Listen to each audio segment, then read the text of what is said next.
Classification of magnetic materials. मैंने आपको अभी बताया था कि H हमने मैग्नेटाइजिंग फोर्स लगाया था और कैपिटल I था कि वो स्पेसिमेन किस हद तक मैग्नेटाइज हो गया। तो वो डिपेंड करता है नेचर ऑफ सब्सटेंस पे कि वो किस हद तक मैग्नेटाइज हो सकता है। उसके बेसिस पे हम 3 कैटेगरी में मैग्नेटिक मटेरियल्स को क्लासिफाई करेंगे। उसमें सबसे पहली कैटेगरी है डायामैग्नेटिक सब्सटेंसेस। उसके बारे में समझते हैं क्या होता है। तो हमारा पहला टॉपिक आ रहा है इसमें डायामैग्नेटिक सब्सटेंसेस। डायामैग्नेटिक सब्सटेंसेस के बारे में 2-4 स्टार पॉइंट्स। पहला, these substances do not possess any net magnetic dipole moment of their own, magnetic moment of their own. Okay, these substances do not possess any net magnetic moment of their own. ठीक है, एक point. इसका example होता है बेटा antimony. बहुत सारे examples हैं, एंटीमनी, बिस्मथ, 2 एग्जाम्पल मैंने आपको बताए। ठीक है, राइट। जब हम डायामैग्नेटिक सब्सटेंस को यूनिफॉर्म मैग्नेटिक फील्ड में रखते हैं तो they get magnetised but in opposite direction to the applied magnetic field. इस बात को समझना बहुत इंपॉर्टेंट है हमारे लिए। ठीक है, when placed in external magnetic field, they get magnetized in a direction opposite to external magnetic field. ये समझना बहुत इंपॉर्टेंट है हमारे लिए। देखते हैं क्या है। तो we write it explanation of diamagnetism, कि भाई ये हो क्या रहा है यार, ये बोल क्या दिया हमने। एक्सप्लेनेशन ऑफ डायामैग्नेटिज्म, देखो क्या है। हम डायामैग्नेटिज्म को एक्सप्लेन करते हैं। Explanation of diamagnetism, right. Okay, सबसे पहली बात बेटा, एक एटम के अंदर इलेक्ट्रॉन घूम रहा होता है 2 तरह से। एक ऑर्बिट में अपनी, ठीक है, एक ऑर्बिट में, हम 2D मॉडल की बात कर रहे हैं, सर्कुलर ऑर्बिट में, और दूसरा अपनी स्पिन भी हो रही है, प्लस हाफ माइनस हाफ भी होता है ना, स्पिन क्वांटम नंबर भी। एक अपनी एक्सिस पे और एक ऑर्बिट में, जैसे कि अर्थ घूमती है। ठीक है, तो क्या है, अगर हम किसी भी एटम का मैग्नेटिक मोमेंट निकालेंगे तो वो 2 होगा, एक उसको ऑर्बिट की वजह से और एक उसके स्पिन की वजह से। ठीक है, ये है ड्यू टू मैग्नेटिक मोमेंट जो होगा इलेक्ट्रॉन का। ये पहला वाला है due to its motion around the nucleus, और दूसरा है due to its spinning about its axis. एक डायामैग्नेटिक सब्सटेंस में दोनों का वेक्टर सम 0 होता है, ये कैंसिल आउट हो रहे होते हैं। ठीक है, इन अ diamagnetic substance M net is 0. Net atoms do not possess any net magnetic moment of their own. Right? और एक और तरह से समझ सकते हैं, हम ये बोल सकते हैं कि एक डायामैग्नेटिक सब्सटेंस के अंदर 2 इलेक्ट्रॉन जो हैं या दो नेबरिंग एटम्स ऐसे होंगे कि उनके मैग्नेटिक मोमेंट्स एग्जैक्टली कैंसिल हो रहे हैं। एक में इलेक्ट्रॉन ऐसे घूम रहा होगा तो एक में इलेक्ट्रॉन ऐसे घूम रहा होगा। ठीक है, ऑपोजिट, एक में मान लो ऐसे तो एक में ऐसे, दोनों का मैग्नेटिक मोमेंट्स कैंसिल आउट हो रहा होगा। ऐसा भी समझ सकते हैं।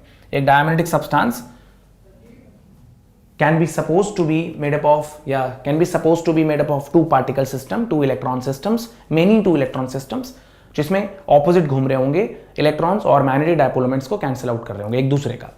देखो कैसे, एक बार समझता हूं कि क्या कहना चाह रहा हूं मैं आपसे, वो देखते हैं एक बार हम। Right, this was diamagnetic substances. हम इसका एक्सप्लेनेशन देख रहे हैं कैसे होगा। सपोज करो कि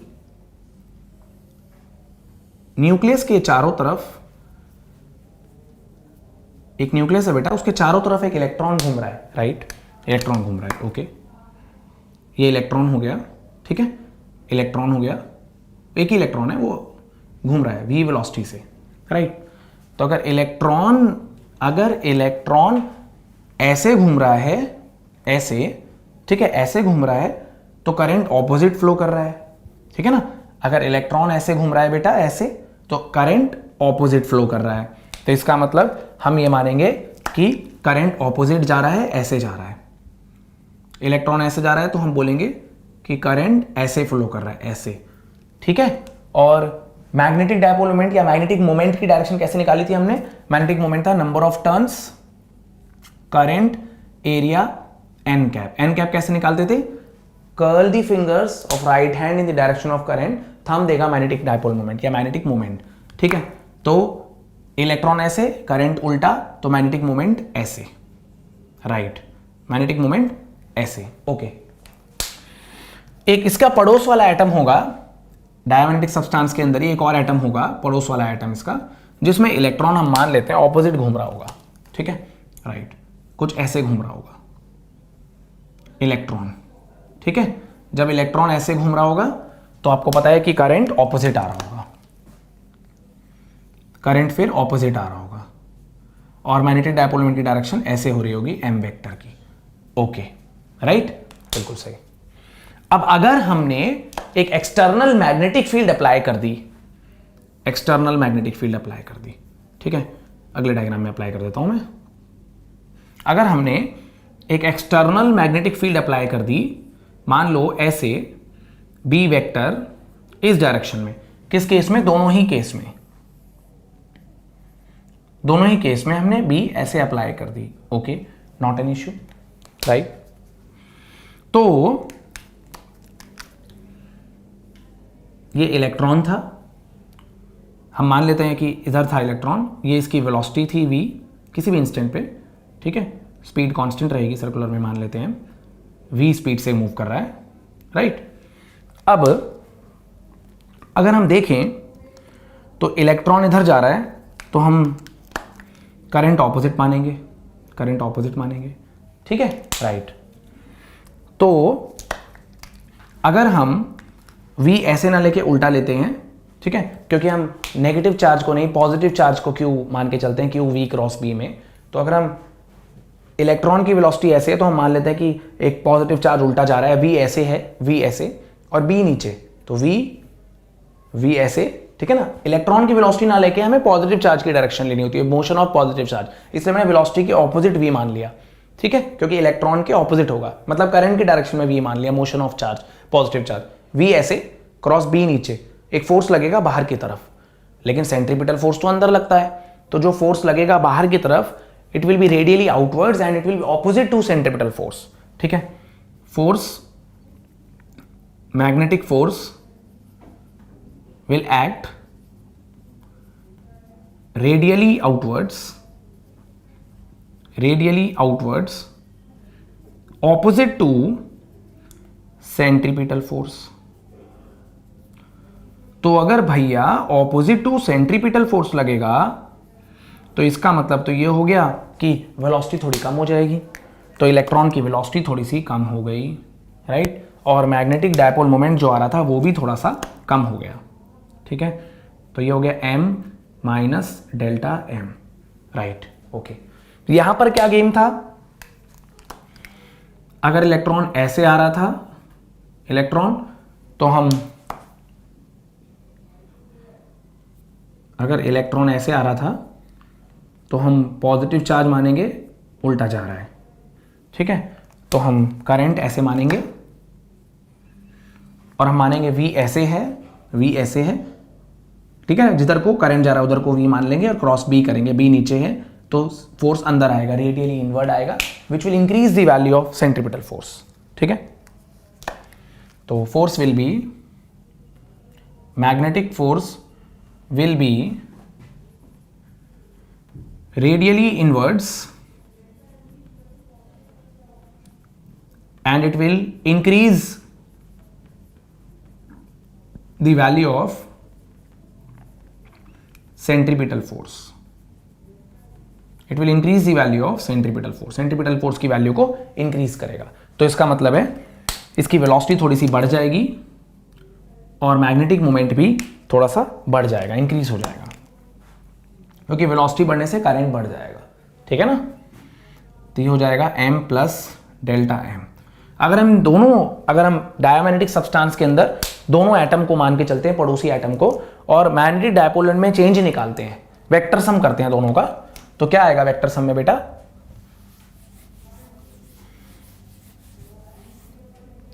अगर हम दोनों का वेक्टर सम करते हैं, दोनों मैग्नेटिक डायपोल मोमेंट्स का, तो vector sum of m plus delta m and m minus delta m is equal to this minus this करना पड़ेगा, तो m plus delta m minus m minus delta m आएगा बेटा, तो ये आ जाएगा 2 टाइम्स डेल्टा m। तो ये कह रहा था induced magnetic moment, induced magnetic moment किस डायरेक्शन में आया बेटा? ये आया है अप्लाइड मैग्नेटिक फील्ड के ऑपोजिट। 2 डेल्टा एम इधर को आएगा, दिस माइनस दिस करोगे, दिस माइनस दिस करोगे, तो 2 डेल्टा एम आ रहा है, जिधर को मैग्नेटिक फील्ड लगाई उसके ऑपोजिट। तो diamagnetic substance external magnetic field के ऑपोजिट मैग्नेटाइज हो जाता है, ठीक है, उसे रैदर रिपेल करता है, ठीक है। So a diamagnetic substance gets magnetised opposite to applied magnetic field,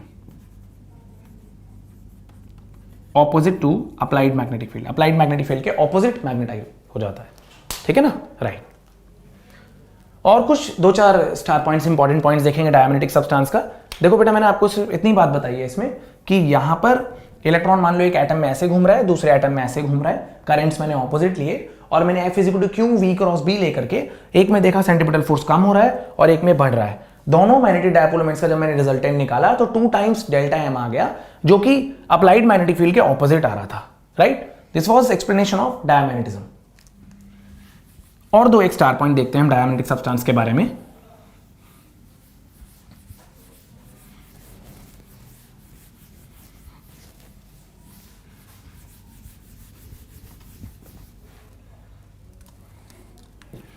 पहला एक स्टार पॉइंट डायमैग्नेटिक के बारे में, इसकी ससेप्टिबिलिटी नेगेटिव होती है। नेगेटिव तो होगी यार, क्योंकि आप जिस हिसाब से H लगाओगे I उससे उल्टा आ रहा है, इंटेंसिटी ऑफ मैग्नेटाइजेशन ऑपोजिट आ रही है, ऑपोजिट सेंस में मैग्नेटाइज हो रहा है, ओके, ठीक है। और ये वैल्यू -1 से 0 होती है जनरली। ससेप्टिबिलिटी की वैल्यू -1 को बोलते हैं परफेक्ट डायामैग्नेटिज्म, परफेक्ट डायामैग्नेटिज्म, ठीक है, ओके।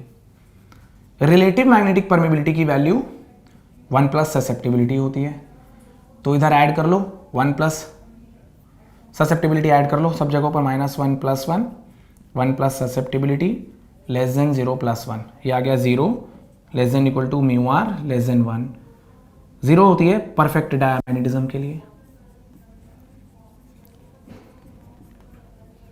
इसका मतलब है यार कि रिलेटिव मैग्नेटिक परमेबिलिटी 1 से कम होने का मतलब है कि एयर और vacuum is more permeable to magnetic field lines than a diamagnetic substance. Rather मैं आपसे ये कहना चाह रहा हूं कि अगर हमने एक डायामैग्नेटिक सब्सटेंस को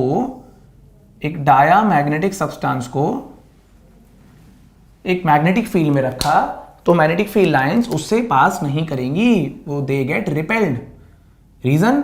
रीजन ये कि दे फाइंड एयर और vacuum to be more permeable than this diamagnetic substance, right. Field lines ऐसे चली जाएंगी, ठीक है, ओके। अगर हमने एक ट्यूब ली और उसमें कोई डायामैग्नेटिक लिक्विड डाल दिया, से वाटर डाल दिया, ठीक है, डायामैग्नेटिक सब्सटेंस डाल दिया, और यहां पर हम, ये डायामैग्नेटिक सब्सटेंस है, एक डायामैग्नेटिक लिक्विड है,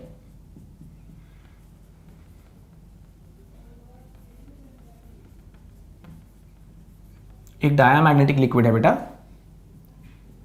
तो अगर हमने एक डायामैग्नेटिक लिक्विड के आगे 2 मैग्नेट के पोल्स लेके आ गए, तो दिस लिक्विड गेट्स रिपेल्ड, थोड़ा दूर चला जाएगा, okay. Diamagnetic substance gets repelled. एक और केस देख सकते हैं हम ऐसा ही। सपोज करो कि हमने 2 मैग्नेट के पोल्स के बीच में, ठीक है, अगर हमने दो सपोर्ट्स पे रहता है, दो सपोर्ट्स पे एक एक एक वॉच ग्लास रखा और इसमें एक लिक्विड रख दिया, डायामैग्नेटिक लिक्विड, एक डायामैग्नेटिक लिक्विड रख दिया, this is a diamagnetic liquid, तो होगा ये कि अगर मैंने इन सपोर्ट्स को किसी भी तरह से फिर मैग्नेट बना दिया तो ये डायामैग्नेटिक लिक्विड रिपेल हो जाएगा, ठीक है, रिपेल हो जाएगा मीन्स थोड़ा सा ऐसा हो जाएगा, बल्जिंग अपवर्ड हो जाएगा, liquid gets repelled, magnetic field से रिपेल हो जाएगा, ठीक है, ओके। एक और बात रह गई जो हमारी वो रह गई कि अगर हमने डायामैग्नेटिक सब्सटेंस को हीट किया तो उसकी ससेप्टेबिलिटी टेम्परेचर के साथ वेरी नहीं करती, ठीक है, डायमैग्नेटिक सब्सटेंस की susceptibility does not very with temperature. ये दो चार बातें हमने सीखी डायमैग्नेटिक के बारे में। एक ये बात जरूर है कि इसमें सारे डायमैग्नेटिक सब्सटेंस की ससेप्टेबिलिटी टेम्परेचर के साथ वेरी नहीं करती, only exception is bismuth at low temperature, only exception is bismuth at low temperature, low temperature पे जो बिस्मथ है उसकी ससेप्टेबिलिटी वेरी कर जाती है टेम्परेचर के साथ, राइट। एक बात ये जो मैंने आपको बताया, परफेक्ट डायामैग्नेटिज्म का क्या मतलब है, परफेक्ट डायामैग्नेटिज्म का मतलब है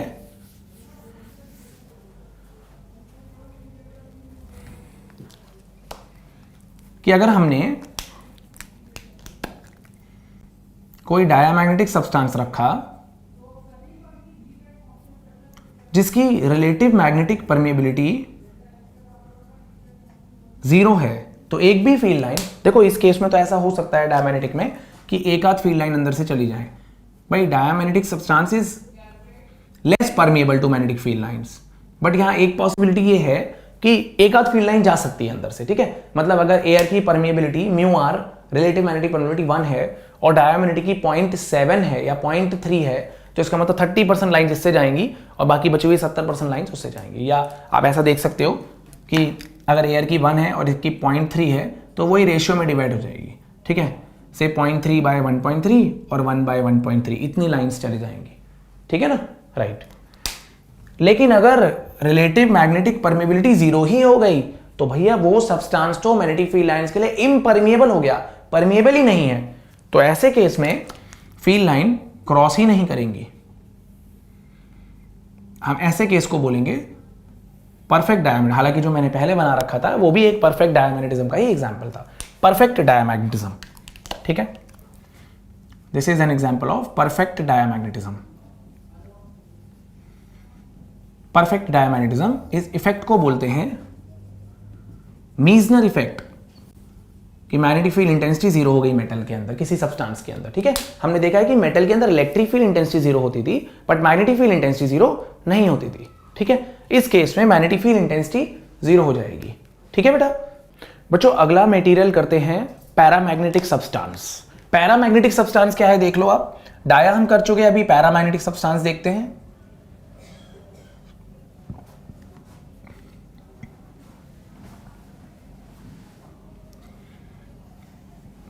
पैरामैग्नेटिक सब्सटेंसेस में जो एटम्स होते हैं उनका अपना मैग्नेटिक डायपोल मोमेंट होता है, मैग्नेटिक मोमेंट होता है, बट एक्सटर्नल मैग्नेटिक फील्ड के एब्सेंस में वो मैग्नेटिक डोमेन्स रैंडमली ओरिएंटेड रहते हैं, सो दैट नेट 0 हो रहा होता है मैग्नेटिक मोमेंट, ठीक है। मैं क्या कहना चाह रहा हूं,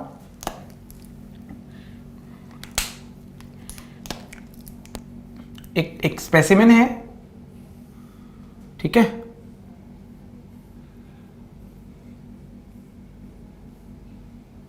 राइट, एक स्पेसिमेन है बेटा, एब्सेंस ऑफ मैग्नेटिक फील्ड में जो मैग्नेटिक मोमेंट्स हैं वो रैंडमली ओरिएंटेड रहेंगे, ठीक है, in absence of magnetic field. कहानी ये है, in absence of magnetic field, external magnetic field, magnetic moments are randomly aligned, तो नेट मैग्नेटिक मोमेंट 0 आ जाता है,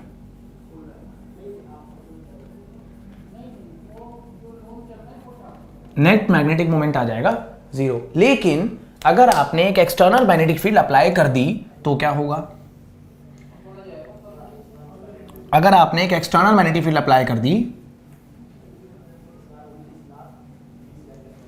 तो ये सारे मैग्नेटिक डायपोल्स अपने आप को स्ट्रेट लाइन में अलाइन कर लेंगे। ठीक है, मैग्नेटिक फील्ड अप्लाई कर दिया आपने। ठीक है, मान लो वायर लपेटा और उसमें करंट पास कर दिया, तो एक तरह से मैग्नेटिक फील्ड प्रोड्यूस करना ही हो गया। सोलेनोइड के अंदर आयरन की स्लैब आ गई, या आयरन नहीं, सॉरी, पैरामैग्नेटिक सब्सटेंस आ गया। ठीक है, आयरन फेरो होता है, राइट। ठीक है, अब अगर हम करंट स्विच ऑफ कर देते हैं, तो फिर से ये रैंडमली डिसअलाइन हो जाएंगे, या हीट कर देते हैं, करंट इज स्विच्ड ऑफ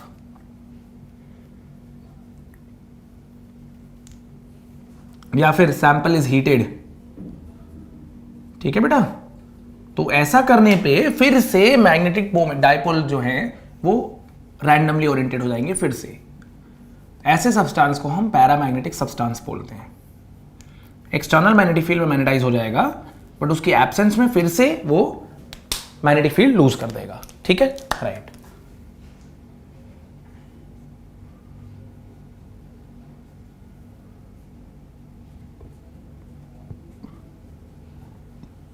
ठीक है भैया, राइट।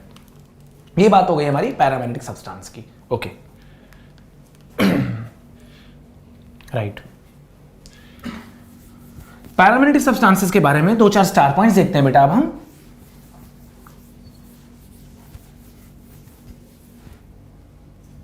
पहला स्टार पॉइंट है हमारा कि इनकी ससेप्टिबिलिटी 0 से बड़ी और 1 से छोटी।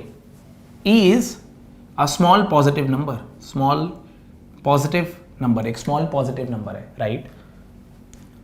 रिलेटिव मैग्नेटिक परमेबिलिटी की वैल्यू इनकी 1 से ज्यादा और 1 plus E is a small positive number, okay, right. और ससेप्टिबिलिटी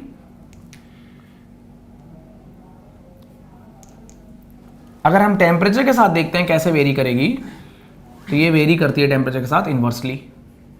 ठीक है, हम पढ़ेंगे इसको, बोलते हैं हम क्यूरीज लॉ। अगला टॉपिक हमारा यही आएगा। ठीक है, this is called curies law, right. अगर हमने एक पैरामैग्नेटिक सब्सटेंस को एक्सटर्नल मैग्नेटिक फील्ड में रख दिया,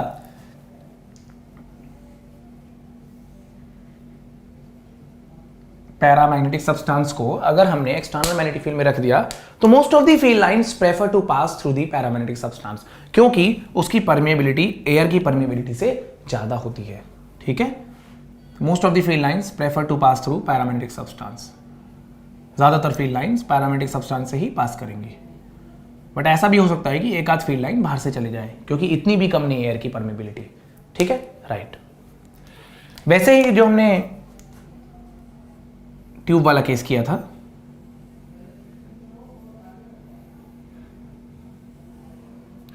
अगर हमने एक पैरामैग्नेटिक लिक्विड ले लिया,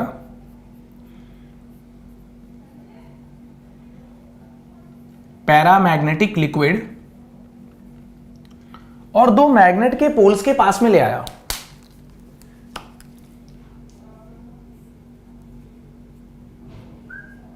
नॉर्थ और साउथ। ठीक है, तो ये लिक्विड अट्रैक्ट हो जाएगा। ठीक है, ये लिक्विड अट्रैक्ट हो जाएगा इससे, राइट, ओके। इसके बाद देखते हैं, अभी आप नोट कर लीजिए, पैरामैग्नेटिक के बाद हम फेरोमैग्नेटिक सब्सटेंसेस देखते हैं। Ferromagnetic substance, okay. तो फेरोमैग्नेटिक वो है बेटा, सबसे पहली बात, जिनकी रिलेटिव मैग्नेटिक परमेबिलिटी 1 से बहुत ज्यादा होती है। एग्जाम्पल हो गया आयरन। जिनकी ससेप्टिबिलिटी भी 1 से बहुत ज्यादा होती है। ठीक है, they have net magnetic moment of their own, net magnetic moment of their own, उनका खुद का मैग्नेटिक मोमेंट होता है। ठीक है, राइट। एक आयरन की स्लैब में मान लो magnetic dipole moments, magnetic moments atoms की वजह से रैंडमली ओरिएंटेड थे। मान लो रैंडमली ओरिएंटेड थे, वो लोहे की स्लैब थी, अपने आप में मैग्नेट नहीं थी पहले वो, ठीक है। मैंने उसके ऊपर तार बाउंड कर दिया और उस तार में करंट पास करा दिया, तार बाउंड करके तार में करंट पास करा दिया हमने। तो हुआ ये कि मैग्नेटिक डोमेन सारे ऑलमोस्ट सारे स्ट्रेट लाइन में अलाइन कर गए, राइट, अलाइन कर गए स्ट्रेट लाइन में, ठीक है ना, स्ट्रेट लाइन में अलाइन कर गए। अब अगर करंट स्विच ऑफ भी कर दिया जाए तो इनमें से काफी सारे अलाइंड रह गए स्ट्रेट लाइन में। Even if current is switched off तो भी ये अपने आप को स्ट्रेट लाइन में अलाइंड ही रखेंगे, ठीक है, even when current is switched off. Okay,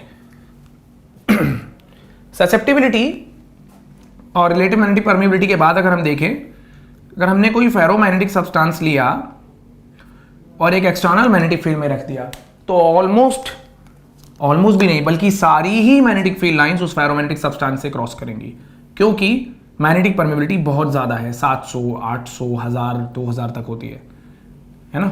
तो अगर यहाँ से 2000 लाइन तो एयर में एक लाइन, तो लगभग सारी लाइन फेरोमैग्नेटिक सब्सटेंस से ही क्रॉस करेंगी, ठीक है ना। ओके, फेरोमैग्नेटिक सब्सटेंस की ससेप्टिबिलिटी टेम्परेचर के साथ वेरी करती है इस तरह से, TC, इसको बोलते हैं क्यूरी टेम्परेचर। ससेप्टिबिलिटी का फॉर्मूला होता है some constant divided by T minus TC, ठीक है। TC इज क्यूरी टेम्परेचर और C is a constant, T temperature in kelvin. इसका नाम होता है लॉ का क्यूरी-वीस लॉ, ठीक है। फेरोमैग्नेटिक सब्सटेंस की ससेप्टिबिलिटी भी एक तरह से इनवर्सली वेरी कर रही है टेम्परेचर के साथ, ठीक है ना बेटा, आप नोट कर लीजिए इसे।